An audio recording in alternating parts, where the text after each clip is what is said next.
Greetings folks and welcome to the July edition of the Team Venom Wrestling Round-Up. This month we'll be talking about Hulk Hogan, Global Force, TNA, WWE SummerSlam and more.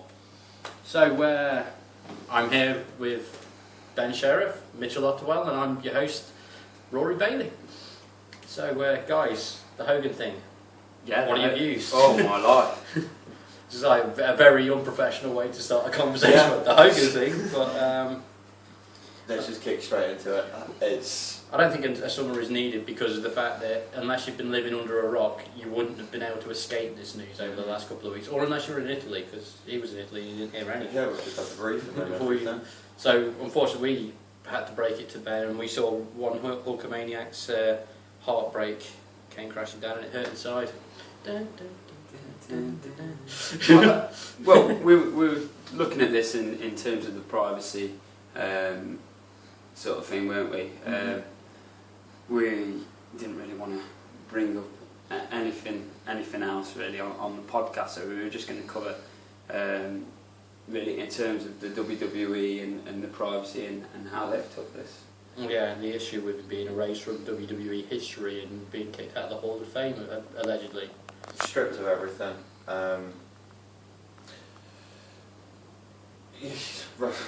WrestleMania 3 under the giant flips in the middle of the ring. It just sounds absolutely stupid. I don't agree with it whatsoever. It's Hulk Hogan. He made wrestling what it is now. He's the backbone of wrestling. You can't erase him from anything. You really can't. I think, I hope that what will happen is 2 or 3 months will pass, it will all calm down. As soon as the news isn't in the press all the time, hopefully it'll be something that they can recover from, and then just getting back. I would imagine so. You've got former superstars on Twitter, on Facebook, all showing their support for Hogan. Obviously you've got the fans out there, which obviously is massive for his fan base. You've got them all tweeting pictures, you've got them tweeting him all the time with loads of positive messages for him. I don't think it can go. I can't see it going far. I agree with obviously WWE doing what they've done and putting the statement out, because obviously they are a multi-billion-pound company and they've got to sort of distance themselves away from it. But yet again, erasing him from the archives, erasing him from the Hall of Fame, erasing him from everything, I just think it's out of order. Let's compare this to Benoit. I mean, can you compare it? No, you can't compare it. No, you can't compare the situations. Obviously, Benoit did what he did, and that's nowhere. What Hogan's alleged to have done, because again, not everything's been released in the whole Hogan thing. We don't know the full story. It is all hearsay. There's a few bits and bobs here and there, but Hogan's done nothing along and anywhere near the seriousness of the Benoit thing. He's been given the same punishment, effectively. Well, you say punishment, Benoit wasn't around to be punished. Well, to be fair. So, but no, I don't think you can compare them really. It's one of those things where the Benoit issue is something that I don't really think we should be getting into, because we could talk about it all night. Yeah, go on and on. On and on. But at the moment, the issue is Hogan being erased from that, and I can't see Hogan not staying in the Hall of Fame. I don't think it's possible for them. I think this sounds terrible, but I think WWE need him to be in. When you look back, he carried wrestling. He was the icon. Well, Hogan needs WWE just as much as WWE still needs Hogan. I don't know. I mean, Hogan needs the name. He is a household name. I don't think Hogan needs WWE anymore, though. I think it's something that he's enjoying doing. He's not there every week. When he was in TNA, he was there week in, week out. Then killed him. And but WWE, he's been doing sporadic appearances every now and again. He's had a Legends deal. He does some of the tours.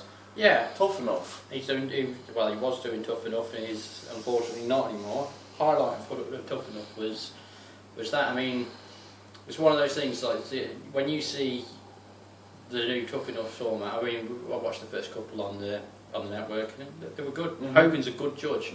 Tell you who wasn't a good judge? Samoa Joe on British Speaker. We know. I'm just telling you, man. We know.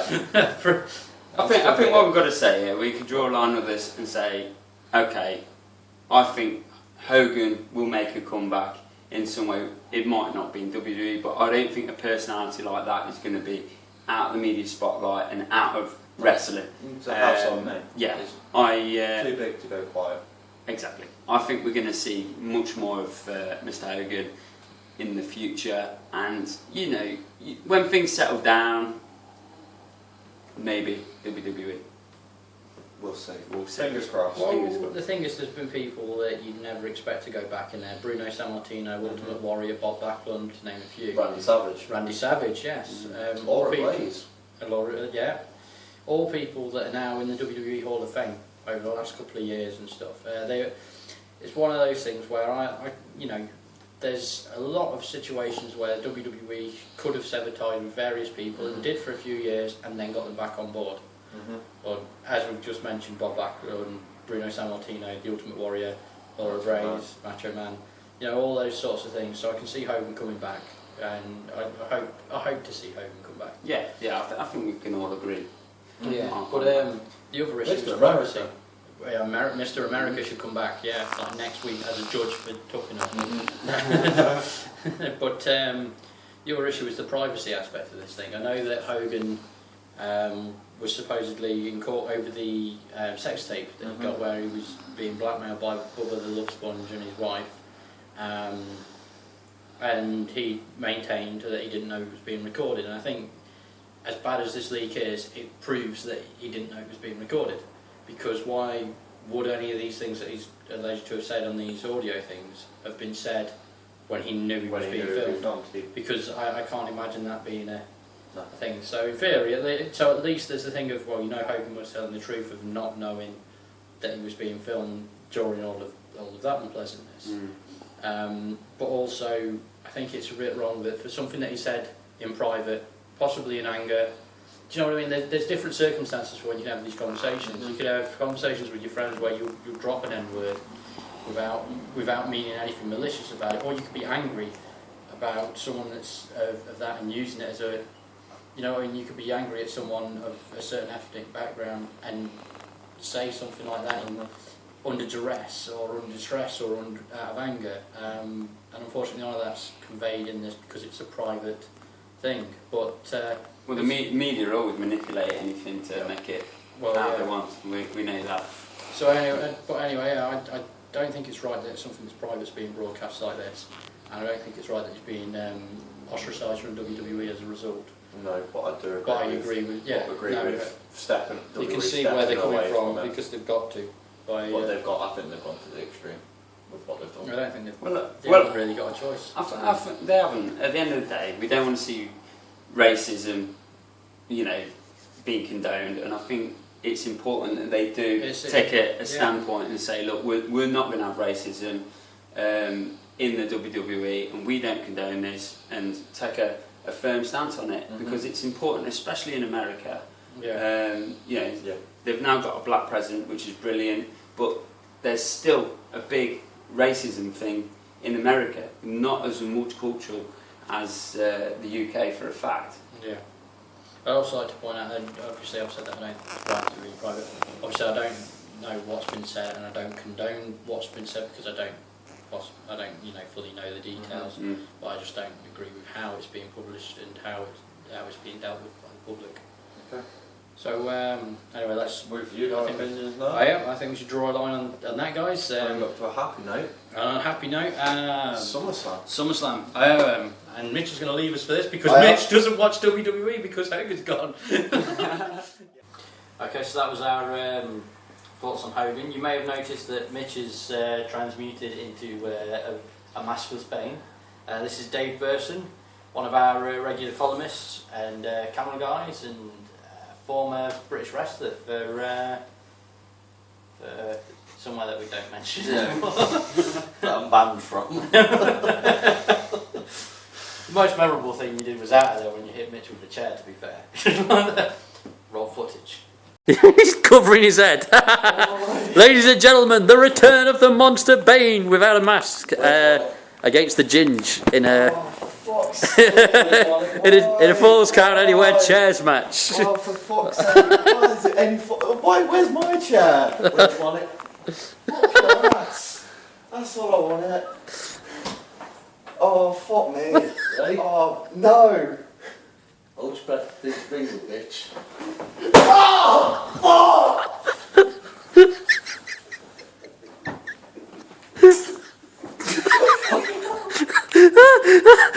I've got actual tears. I'm fucking feeling you. Get him again while he's on the floor. Just get him again when he's down.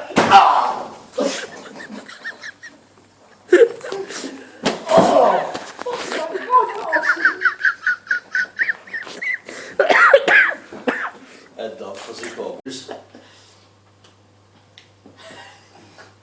Right, now we've finished taking Mitch to A&E. Right, we're going to talk about. SummerSlam. Yes. So, who wants to start? Well, Dave. Taker and Lesnar. A rematch from 2 years ago's WrestleMania, where the streak ended. I think it's Taker actually looks in better shape for it. I think it could be one of the matches of the night. Well, I agree, it's going to be a good match. But I don't think they'll run with Taker, I don't think. Why you don't think Taker will win? No. Fair enough. I disagree. I think he looks in better shape. He's cutting better promos than he has done in a long time. So I think they're going to go with the push and get what they can out of him for this last year. Yeah, I suppose. Give him one last hurrah, so to speak. If they're going to give him a last hurrah, though, we've got WrestleMania next year. His last hurrah I think that'll be with Sting. He'll win. He'll fix his main, the one that broke his streak. He'll avenge that, and then he'll go for the Icon Sting. Yeah, but because that's been touted for so long. I don't know. I think we'll see Undertaker Sting will possibly happen, but I don't think. I don't know. I don't even. I'm not confident that we'll see that match happen, but I think Lesnar will win at SummerSlam. He needs it, to be honest, because he's been a beast for the last couple of years. He's been kicking everyone's ass, and then he comes along to WrestleMania, he gets screwed out of the title, but still kicks everyone's ass. I mean, that Roman Reigns match with Lesnar was brilliant. Not for from a technical standpoint, but it was brilliant because it was Lesnar just beating him repeatedly and Reigns kicking out of everything that Lesnar threw. It made Reigns look amazing. Going into that, no one wanted to see Reigns win the title. By the end of it, you actually kind of wanted to see him come back because he'd gotten such a good kick in. And then Rollins cashed in. Lesnar lost the title without being pinned. The next night on Raw, went mad at the announcers, F5'd everyone in sight, got banned from TV, came back for his rematch, lost the rematch because of Taker. So since WrestleMania, Lesnar's not been looking that good. He's not been looking like he should. He should be thrashing everybody. He should be WWE champion, and he would be if Taker hadn't have interfered at Battleground. I think what they'll do is use Lesnar less due to the fact he's still injuring people. Don't know, who was the last person he injured? J&J Security. Yeah, I suppose. He physically he's broke a couple of ribs on both of them. Yeah, I suppose. That's, for someone of that experience, that's sloppy. But it does make him look like a legitimate badass. It does make him look like a badass, and he is a badass. Genuine, but he's still got that issue of tone down that he had when he was still first come to WWE. Genuine. Look at Bob Holly.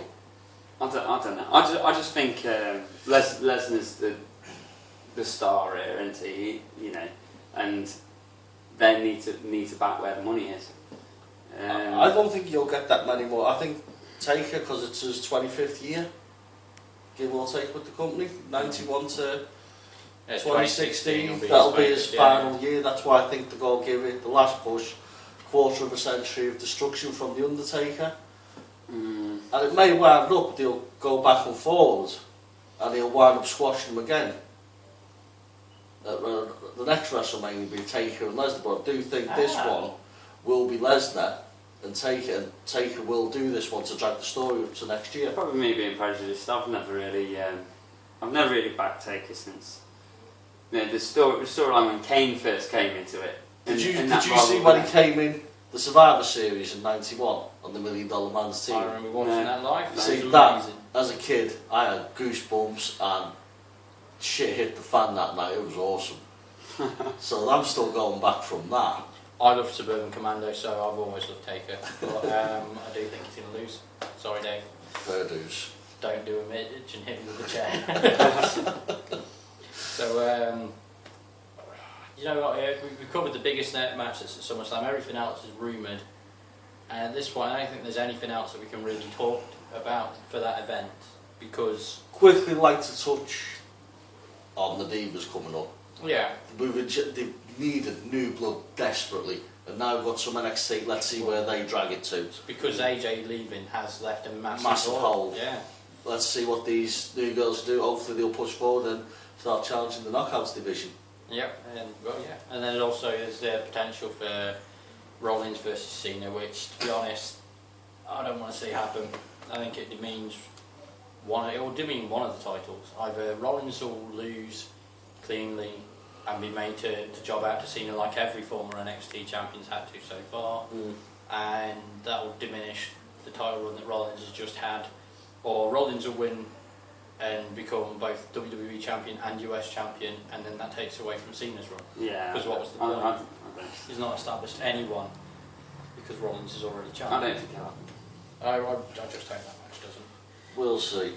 But yes, that's one of the other things for SummerSlam. If any of our fans are in the Derby area, for £6 you can go to Walkabout, see Hope's show that's going to be in Walkabout in Derby on SummerSlam night. Cheerleader Save the World. Yeah, and it's got we'll talk about it in depth later on, but straight after they're showing SummerSlam and all the network programmes leading up to it. It's the after party. Yeah. SummerSlam, Derby, Walkabout. We'll be there. Well, yeah, he won't. He's got I'll be there. And you can drive me, sir. Alright. But yes, next topic, TNA. Firstly, for TNA, before we get on about anything TNA news-wise, I'd like to offer a big congratulations to EC3, guest for the first Team Venom Wrestling show that we did the other week, who beat Kurt Angle and became the new world champion the other week on Impact. And, you know, congratulations, EC3. Go on. Yeah, as we all predicted. As we all predicted, it was pretty forgotten storyline. But it was about time. I think he deserves it. He's worked hard, worked well. So it's nice to see. Speaking of deserving things, working hard and working well in TNA, this week's Impact, we got Jeff Jarrett announced as the next guy to go in the Hall of Fame. And obviously he was the founder of TNA, and I think he's 12-time world champion now. 12 times, was it 12? I believe he's put it on himself that many times. Yeah, well, yeah, I suppose. Old Russo most of the time put it on him, in WCW to be fair. But Jarrett, proper legend I'd say, you know, held virtually every title apart from the big one in WWF. Went to WCW, held all their titles, went to TNA, founded it basically, and held the NWA title for a ridiculous amount of time before losing it to Christian. And you know, he did have a nice reign on top. Yeah. And you know, he did bring a main event presence to TNA. He brought his name, and that came with it. He did. Yeah. Shamrock, we brought in. Yeah, Shamrock. Yeah. Well, you know, if it weren't for Jeff Jarrett, Shamrock might still be TNA champion, man. Yeah, so I don't know why you're so happy about him being in but yeah, I like the potential for the TNA Global Force thing that seems to be kicking off. We've got a potential company invasion thing going on storyline from Global Force to TNA, which could be good. It could work. Eric Young's already turned up on Global Force to take the King of the Mountain title. That's what it was called. I've forgotten. Thank you. And you know, it could work well. It's just the one thing that I think it's going to suffer from is Global Force hasn't been on TV yet. I was going to ask that. You know, where's the coverage going to be? Is it going to be subscription? Is it going to be internet stream? How, if it's anything like do we know? Started TNA, it'll be internet based first. Yeah, streaming. Because the weekly TNA pay-per-views, had isn't the it? weird thing of weekly pay-per-views, and it worked. Yeah, gave them enough of a name to get a TV deal and some big names in there, and yeah, it They've worked. already got quite a few people signed. Oh, they've got loads. They've got freaking Chris Masters, Jigsaw, and Jigsaw. Magnus, British link. Yeah, Magnus has just gone out from TNA, signed at Slammiversary, and yeah. So I'm quite excited to see how it happens. It could work well. Have we still got? Can we hear something? From Yeah, Global a Force? couple of weeks back, myself, Ben, and the guy who's probably hiding under your chair, Mitch. We all went to met up with Jigsaw and took him to our local pub. Mr. Jigsaw there. Puzzle face. Yes, Puzzle Face, as Al Snow told him. And he was very nice. We were able to talk to him about Global Force and his goals. So we'll play some audio from that now. It's been big news over the last week. There's been all the Global Force Wrestling roster reveals. There's a lot of the Japanese guys were revealed, and then a couple of days ago, yourself and Tyrus were announced. What are your goals with Global Force?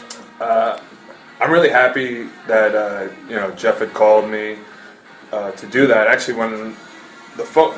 What's funny is I don't pick up numbers that aren't stored in my phone, so I almost didn't pick up the phone call. Like I got the call and I was just like, I don't know who this is. And then I was like, maybe I'll pick it up. And it was Jeff Jarrett. And I'm just really honored that he wants me to be like on the ground floor with it. So like I'm really happy about that, and I'm really happy that he wants to go in a direction that's very wrestling based. And if you saw the roster, like guys like Sanjay Dutt and Trent Beretta. Chuck Taylor, you got the Young Bucks, you got the Bullet Club, and then you got some more senior guys, like Chris Masters is there, and of course Jeff will be there. So I think it's got a very good roster. So I guess my goal would just be to be, a part of that roster and help it grow, and to be like something that's very big and that the wrestling world can get a part of. Right, so that was Jigsaw, and I'm back. Where's Ben? The wonders of editing. Or Right. just pressing stop. So I'm back to talk about Hope Wrestling. They had the anniversary show a couple of weeks back, so we're going to run through what happened on their events. So we crowned a champion. Did crown a champion, impressive 6-man elimination match. And to be fair, it was one of the best wrestling matches I've seen in a long time. Yeah, we had their 6 main guys. We had Chris Tyler, Alligero, yeah, Ryan Smile, LJ Heron, Jack Jester, with Joseph Connors. and Joseph Connors. Now, unfortunately, I couldn't make the show, but my colleagues both were there, representing Team Venom. So I'm just going to hand completely over to you guys. So go nuts. Yeah, well, okay, for the main event again. This lovely man, Jack Jester, who still scares the shit out of me, is their new Hope champion. Their first proud first champion. Yeah, it's always something about being the first. You cannot take it away. You cannot lose the first title. It's all good. You're forever in their history books. I think if you look at all the guests and regular guys that Hope has, Jack Jester's one of the guys who should be in the title mix. Yeah. I mean, you've already said who was in that match, but we know that at the next show you've got a main event of LJ Heron versus Ryan Smile in an I Quit match. Yeah. So realistically, they've got a big thing going into the next show. They don't need the title because the title is a marquee match in and of itself, but they've already got their personal thing. So then you eliminate down to Jester, Alligero, Joe Connors, and Chris Tyler. Tyler recently won King of Flight, which was brilliant. So he's had his accolade in Hope already. Joe Connors has got the mass main thing going on. Is he in charge of him? Is he not? Is he not? Who knows? But it's It's constantly He happening. doesn't look like because I think he got a kick. He did get a kick in. He Yes, got you're a real right. kick missed by it. the masked men, so it was a twister. Yes. I had a kicking by those masked men. The masked men turned up in the main event and did give Joseph Connors a kick in. Oh man, Enough to get him Eliminated. but yeah. Yeah. So, well, yeah, The well, story that's, rumbles on with the masked men. well, there you go. You've got Joe Connors going straight against them, and again, Connors has got that going on. Well, then you're left with Ligero and Jack Chester. Ligero's here, there, and everywhere. Sometimes wrestling as many times as 3 times in an evening. He's one of the best in the country. Yeah. But he has got a really busy schedule. So if you're going to put your title on someone for the next couple of months, Jack Jester's been really reliable for Hope. He's been put on consistently good main events. He had that awesome match with Sabu there the other week, which was brilliant to watch. Before that, he had an epic match with Rampage Brown Yeah. a few months before. Yeah. So Chester is a proper highlight of Hope, and a good guy to have there, especially there's the added bonus that he's now got the Insane Fight Club thing that's being shown again on BBC, so it's an added exposure. It's added exposure. Yeah. If anyone's googling Jack Chester, come up with Hope. It's a smart move. Chester is an ideal first champion, really. Yeah, so obviously the way it ended, we had Jack Jester and Ryan Small with the last 2. After 2 tombstones, Jack Jester was able to pin him and become the first Hope champion. Which then leads us on to their next event, which they did the day after, where they had a Royal Rumble to decide who was going to be the number 1 contender. It was a surprise to me, personally. I wasn't expecting them to win. Well, I saw the results and I was thinking, well, I thought he was a one-shot sort of deal for the Hope weekend. I was surprised, but no, we Pretty actually good. had Lionheart. Adrian McCullough. He's rehabbed his neck injury suffered by AJ. He's in He Hope, did look and good Friday night Yeah, against he was Bubblegum. obviously he was on the card for the anniversary show against Bubblegum. It was a cracking match, very cracking. I'm match. really upset that I missed that. Well, obviously you had your reasons. I'm close to tears. Yeah, you To had be your fair- reasons. I was hanging out with Power Rangers. Yeah, That, you were. There's no actual joke.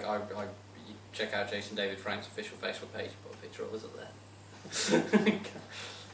So, obviously, Lionheart versus Rumble Jack Wrestling. Jester for their next show, which is in August the 21st at Mansfield Town Forest Arena. And then a couple of nights later, it's the Save Derby the show, Cheerleader show that we Walk touched upon Yes, earlier. yeah, again, we're going to mention that. Also on the August 23rd. anniversary weekend, I'd like to say well done to TNA's Mr. Anderson. Thoroughly professional, pleasure to meet backstage. I did the fan version, did the meet and greet with him. Really nice to everyone, had a few minutes for everyone to chat and talk to him. I mean, by the time we were getting to him, it was coming up to 11:30 at night, and he was still in a pleasant mood. He had a solid match with Martin Kirby. 2 out of 3 falls. 2 out of 3 fall match, and the following night he had a match with Chris Tyler. I believe both were brilliant. Thoroughly professional. Hopefully we see more follow his example Hopefully. when they come over to the UK shows and the smaller UK independent shows and put the time and effort in and leave their egos at the door. Right, well that's about all that we have time for. Hopefully we'll see you all at the Mansfield show in Hope, because I'm intend to go. I don't know if this guy is or not. Not sure yet. I'll be there. And hopefully we'll see you for SummerSlam at Derby if any of you guys are up for that too. So And hopefully we'll see Ben again. yeah, Yeah, Ben. wherever he is, as I'm told he's gone back to his home planet. Right, so thanks guys. See you later.